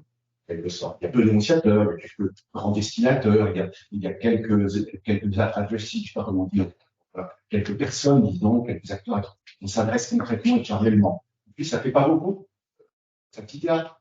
Et là, on a tout à coup quelque chose qui ne peut plus être vraiment capté par ce type de métaphore et qui, voilà, j'ai le doute un peu rétrospectivement même sur. Oui, moi je vais dans le sens de l'effet rétrospectif, parce que je me demande si ce genre d'expérience analytique nous conduit à identifier une pluralisation de l'instance énonciative, si en retour, ça ne nous amène pas à nous interroger sur comment on a construit peut-être trop vite l'unité de la personne. C'est-à-dire que on a une représentation de l'actant d'énonciation comme quelque chose de mystique, hein, voilà. Même quand on le pense, comme énonciateur assemblé. Oui, mais on a fait de toute manière tous beaucoup d'efforts pour s'éloigner de ce système. Je pense à Claudio Paolucci, je pense à Latour, je pense à Coquet, oui. Je veux dire, oui. On a déjà démultiplié cette instance et dispersé. Ça fait pas beaucoup. Ça fait pas suffisant peut-être. Si tu prends le même niveau, en tout cas, il y a un problème, c'est qu'il n'y a pas le même désir dans ces dispositifs-là de cerner des instances dont le théâtre nous serait accessible comme théâtre. Merci beaucoup. Bien. Alors, la dernière question. Dans Maxence. Merci Jacques. Moi, je suis tout à fait en phase avec ce qui vient d'être dit entre vous, cette espèce de dissémination de l'énonciation. tu es parti du simulacre de la parole et des risques qu'il contient pour poser ces questions qui me semblent fondamentales. C'est pas dire qu'il y a à la fois la personne qui compte, la personne qui a conçu le LML, il y a la base de données elle-même qui constitue une infinité d'énonciateurs. Et je pense que là, il y a quelque chose d'intéressant. Par exemple, le terme de prothèse, moi, je mettrais aussi celui d'outil, me paraît intéressant et à creuser par rapport à ce simulacre anthropomorphe qui suscite le mythe duquel tu es parti, auquel tu nous appelles à passer, si j'ai bien compris. Mais ça, c'est une remarque. Ma question, c'est sur, tu as beaucoup creusé expression contenu de façon très riche. Moi, j'ai une question encore plus, comment dire, originelle, c'est langue-parole. Parce qu'au fond, l'IA, telle qu'on connaît actuellement, c'est l'abandon de l'IA symbolique, c'est-à-dire de quelque chose qui a plutôt à voir avec le fonctionnement de la langue pour assumer l'IA connexionniste, celle du calcul infini. Et donc là, il y a quand même une présence du discours, peut-être faible, mais tellement massive que ça quand même, ça bouscule la taille de la base de données, le nombre d'opérations qu'on opère sur elle. Et est-ce que là, de reconvoquer des choses dont on a pu dire au moment de l'analyse du discours sur le préconstruit, sur le dialogisme, sur l'intertextualité, c'est-à-dire sur la prise en compte de la discursivité quasiment dans son entrée, est-ce que là, c'est pas une piste quand même intéressante à creuser et pleine de questions? Je réagis brièvement.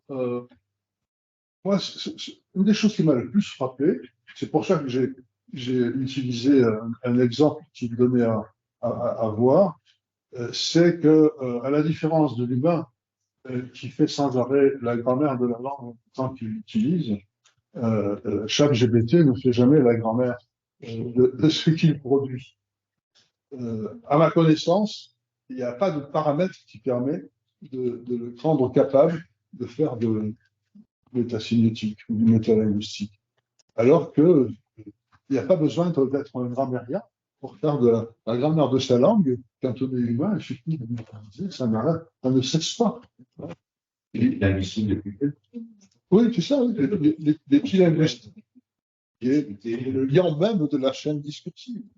Et donc, c'est une interrogation qu'il faudrait, la tienne, prolonger sur des systèmes comme cela, mais en ayant ça en tête. Tu as pas bien dit qu'on n'est plus dans le paradigme symbolique, on est dans un paradigme, alors, non seulement connexionniste, mais purement distributionnaliste, où, à un moment donné, on n'a plus d'acteurs méta-symboliques. Si ce n'est les usagers. Ça renvoie au problème que je posais au départ, la diffusion gratuite de ChatGPT en masse sur le monde entier, ça consiste à recruter des correcteurs en masse non rémunérés, dont le système a absolument besoin, parce que lui-même n'est pas capable, comme l'a dit le patron de l'OpenAI, il ne sait pas et ne comprend pas si, encore moins, à connaître les règles. Mille merci.